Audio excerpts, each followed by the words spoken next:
সুপ্রিয় দর্শক, আবারও ফিরে আসলাম আপনাদের প্রিয় অনুষ্ঠান জীবনের গল্প নিয়ে। আমাদের ক্যামেরার সামনে বসে আছে এক অসহায় মেয়ে। তো প্রশ্ন করব কেন আমাদের ক্যামেরার সামনে আসছে, তার আগে জানাই সালাম। আসসালামু আলাইকুম আপু, কেমন আছেন? ওয়ালাইকুম সালাম। আসসালামু আলাইকুম। আপু, আমাদের ক্যামেরার সামনে আসার মূল কারণ কি? আমি জানতে পেরেছি যে আপনাদের এখান থেকে নাকি অনেক মেয়েদেরকে লাইফ সেটেল করে দিচ্ছেন, তারা অনেক ভালো আছে, অনেক সুখে আছে স্বামী সংসার নিয়ে। তো আমারও এরকম একটা জীবন চাই, এই জন্য আমার এখানে আসা। কারণ আমার ফ্যামিলিতে তেমন কেউ নাই যে আমার দায়িত্ব নিয়ে আমাকে ভালো একটা পরিবার আমাকে দেবে। আচ্ছা, লাইফ সেটেল করার মালিক আমরা না, এটা হচ্ছে বিধাতা, সৃষ্টিকর্তা। কিন্তু আমরা শুধুমাত্র একটা কাজই করি, যারা অসহায় মেয়ে এখানে আসে তাদের একটা ভিডিও করি, আমরা তাদের জীবনের গল্প শুনে আমরা পাবলিক করি। তো ঠিক আছে, সমস্যা নাই, আসছেন। কিন্তু তার আগে আর কিছু প্রশ্ন আছে। প্রথম প্রশ্ন হচ্ছে আপনার নাম, আপনার বাড়ি এবং আপনার পরিবারে কে কে আছে, এটা দর্শক ভাইদের কাছে একটু বলুন, যারা নিয়মিত আমাদের দর্শক। হ্যাঁ, অবশ্যই। আমার নাম রত্না, আমার হোম ডিস্ট্রিক্ট যশোর, আর আমি যশোরেই থাকি। তো ওখান থেকেই আপনাদের ঠিকানাটা জানতে পারি, আর সেই থেকে আমার এখানে আসা। আচ্ছা, বাবা মা কেউ আছে? আমার মা আছে, ছোট ভাই আছে, কিন্তু আমার আগে বিয়ে হয়েছিল, 6 মাস ওখানে ছিলাম।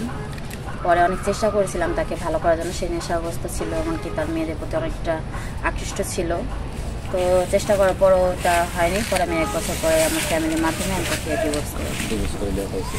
ফ্যামিলিতে শুধু আপনি আর আপনার ছোটো ভাই? হ্যাঁ। ছোটো ভাই কী করে? পড়াশোনা করে। পড়াশোনা করে? কোন ক্লাসে পড়ে?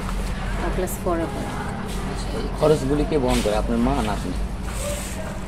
আমার বাবা যেগুলো রেখে গেছিলো আপাতত সে দিয়ে চলছে। আমি একটা চাকরি করতে চাচ্ছি, এখন চাই যে আমার লাইফে কাউকে, কারণ ডিভোর্সের মেয়ের যে কীভাবে চলাফেরা, কীভাবে থাকবে, সেটা নিয়ে নানান মানুষের নানান টেনশন থাকে, বা সবাই ভালো চোখে যে দেখে তারও কিন্তু মানে হয় না।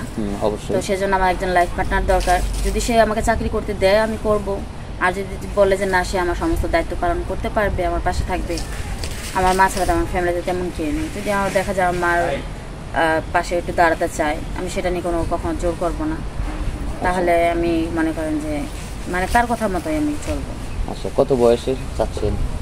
বয়স যেমনই হোক, বয়সটা কোনো ফ্যাক্ট না। কারণ একটা ডিভোর্সের মেয়ের যে অবিবাহিত অল্প বয়সে ছেলের সাথে বিয়ে হবে এমন কথা সেই মেয়ের যদি ভাগ্যে মিলে যায়, তাহলে সেজন্য আমার আপনাদের এখানে। যদি ছেলেটা দাঁড়িয়ালা হয়, নামাজ কালাম পড়ে, 5 ওয়াক্ত, হ্যাঁ আলহামদুলিল্লাহ, তাহলে তো আরও ভালো, সমস্যা নেই না? হ্যাঁ। অনেকে দাঁড়িয়ালা ছেলে পছন্দ করে না, অনেকে স্মার্ট ছেলে পছন্দ করে, দাড়ি থাকবে না, পাঙ্কোলা ঘুরবে ফিরবে, এরকম।